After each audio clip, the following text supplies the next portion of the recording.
বৃষ্টির সময় মুরগির পায়খানাজনিত সমস্যা বেশি হয়, যেমন ডায়রিয়া, আমাশয়, রক্ত আমাশয়, চুনা পায়খানা, সবুজ পায়খানা, বিভিন্ন ধরনের পায়খানাজনিত সমস্যা হয়ে থাকে। আজকের ভিডিওতে আলোচনা করব বৃষ্টির সময় কি করলে আপনার মুরগি এই রোগগুলোতে আক্রান্ত হবে না, আর যদি আক্রান্ত হয়ে যায় তাহলে কি পদক্ষেপ নেবেন, কি কি যত্ন নেবেন। আসসালামু আলাইকুম বন্ধুরা, আমি ফাহিম আছি, আপনাদের সাথে নিয়ে এসেছি নতুন আরেকটি ভিডিও। আজকের ভিডিওতে আলোচনা করব বৃষ্টির সময় মুরগির সঠিক যত্ন সম্পর্কে। অনেকে বলে বুঝতে পারি না, আপনি যদি টেনে টেনে দেখেন তাহলে কিছুই বুঝবেন না, না টেনে সম্পূর্ণ ভিডিওটা দেখুন, ইনশাআল্লাহ উপকৃত হবেন। বৃষ্টির সময় মুরগির শরীরে জ্বর, ঠান্ডা, সর্দি, কাশি, তারপর পায়খানাজনিত সমস্যা যেমন আমাশয়, রক্ত আমাশয়, ডায়রিয়া, এই রোগগুলো সবচেয়ে বেশি হয়। এগুলো কেন হয়? আমরা কিছু সঠিক যত্ন নিতে জানি না। বৃষ্টিটা একটানা 4-5 দিন থাকে। এই 4-5 দিনে আপনি কি পদক্ষেপ নেবেন, কি করণীয়, যদি আপনি না বুঝেন তাহলে আপনার মুরগি এই রোগগুলোতে আক্রান্ত হয়ে যাবে। যদি একটানা বৃষ্টি চলতে থাকে 3-4 দিন, 5-6 দিন, তাহলে মুরগির শরীর আস্তে আস্তে শীতল হয়ে যায়, ঠান্ডা হয়ে যায়, তখন ইমিউনিটি সিস্টেম দুর্বল হয়ে যায়। তখন আপনার করণীয় কি? আপনার মুরগির শরীরটা গরম রাখা। কিভাবে আপনার মুরগির শরীরটা গরম রাখবেন?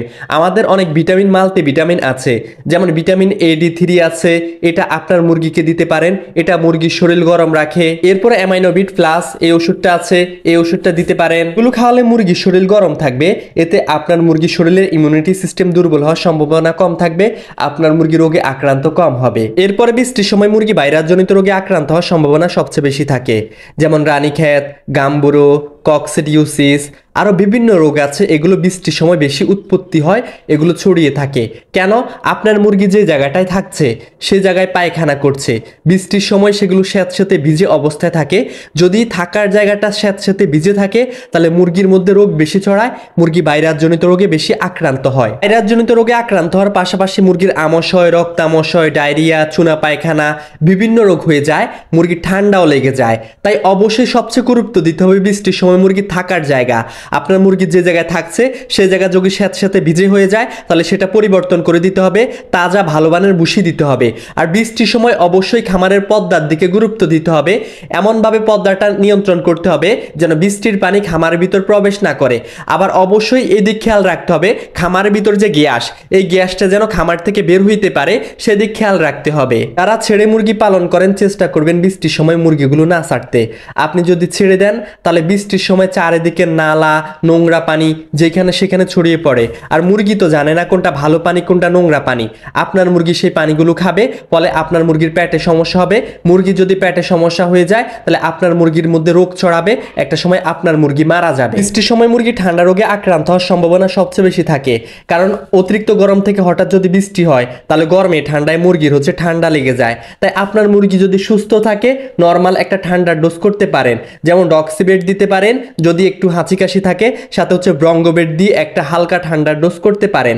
আর যদি মুরগির ঠান্ডা লেগে যায়, অবশ্যই বেশি মাত্রায় ঠান্ডা থাকে, তাহলে একটু উন্নত মানের ওষুধ দিয়ে মুরগির ঠান্ডার ডোজ করে নেবেন। তো বৃষ্টির সময় মুরগির পায়খানাজনিত সমস্যা সবচেয়ে বেশি হয়ে যায়। এখন কি কারণে মুরগির পায়খানাজনিত সমস্যা হয়? আপনি আপনার মুরগিটাকে যে খাবারটা দিচ্ছেন সেটা যদি মানসম্মত খাবার না হয় তাহলে আপনার মুরগির পায়খানাজনিত সমস্যা হবে। যে পানিটা দিচ্ছেন সেটা যদি ভালো মানের পানি না হয় তাহলে আপনার মুরগির পায়খানাজনিত সমস্যা হবে। থাকার জায়গা যদি অপরিষ্কার হয় তাহলে আপনার মুরগির পায়খানাজনিত সমস্যা হবে। তাই এই দিকগুলো খেয়াল রাখতে হবে, থাকার জায়গা যত্ন নিতে হবে, ভালো মানের পানি দিতে হবে, খাবার দিতে হবে। আপনার মুরগি যদি ডায়রিয়া হয়ে যায়, বদহজম হয়ে যায়, তাহলে আপনি আপনার মুরগিকে ডায়রোবেট এই ওষুধটা দিতে পারেন। পরে আপনার মুরগির কক্সিডিওসিস মানে রক্ত আমাশয় হওয়ার সম্ভাবনা একদম বেশি, যেটা বৃষ্টির সময় সবচেয়ে বেশি হয়ে থাকে, রক্ত আমাশয়। যদি আপনার মুরগির রক্ত আমাশয় হয়, হালকা মাত্রায় প্রথম অবস্থায় বুঝতে পারলে থাকার জায়গা প্রথমে পরিষ্কার করে নেবেন। এরপর অ্যাম্পুলিফিবেট, এই ওষুধটা 1 লিটার পানির সাথে 1 গ্রাম বা 2 লিটার পানির সাথে 1 গ্রাম দিতে পারেন। আর সাথে রেনাকে ওষুধটা দেবেন, 5 লিটার পানির সাথে 1 গ্রাম রেনাকে ওষুধটা দেবেন। আর যদি রক্ত আমাশয়ের মাত্রাটা বেশি হয়ে থাকে, বেশি আপনার মুরগি ঝিমায়, শরীর থেকে রক্ত যায়, তাহলে আপনি ডিমারিয়া বেট এই ওষুধটা প্রয়োগ করতে পারেন। আর অবশ্যই সাথে রেনাকেটা দেবেন। চাইলে বৃষ্টির সময় আপনার মুরগিকে জিঙ্ক ওষুধটা বেশি বেশি খাওয়াতে পারেন। জিঙ্ক মুরগির জৈবন বৃদ্ধি করে, শরীরের হাড় শক্ত করে, শরীর গরম রাখতে সাহায্য করে। আর জিঙ্কটা মুরগির পায়খানাজনিত সমস্যারও মোটামুটি ভালো কাজ করে, যেমন ডায়রিয়া, আমাশয়, বিভিন্ন ধরনের সমস্যার কাজ করে। তাই জিঙ্কটা বেশি বেশি খাওয়াবেন। বৃষ্টির সময় আপনার মুরগির শরীরটা গরমও থাকবে, আপনার মুরগি পায়খানাজনিত সমস্যায় আক্রান্ত হওয়ার সম্ভাবনা কম থাকবে। বৃষ্টির সময় মুরগি বেশি পানিবাহিত রোগে আক্রান্ত হয়, বৃষ্টির সময় মুরগি বেশি পায়খানাজনিত সমস্যা হয়। আরেকটা কাজ করতে পারেন, ফিএইচ এই ওষুধটা দিতে পারেন। এই ওষুধটা দিলে আপনার মুরগি পানিবাহিত রোগে আক্রান্ত হবে না।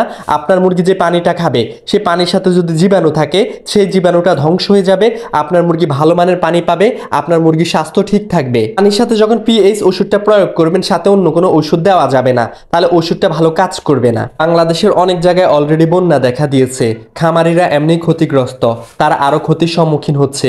মন থেকে সবাই খামারিদের জন্য দোয়া করবেন। যারা এই পর্যন্ত ভিডিওটা দেখেছেন আমিন লিখবেন, আল্লাহ যেন তাদেরকে হেফাজত করে। ভিডিওটা শেয়ার করে দেবেন, নতুন উদ্যোক্তা নতুন খামারিরা ভিডিওটা দেখলে তাদের কাজে আসতে পারে, তারা উপকৃত হতে পারে। তখন আপনাদের মাঝে ছিলাম আমি মোহাম্মদ ফাহিম হোসাইন। আল্লাহ হাফেজ, আসসালামু আলাইকুম।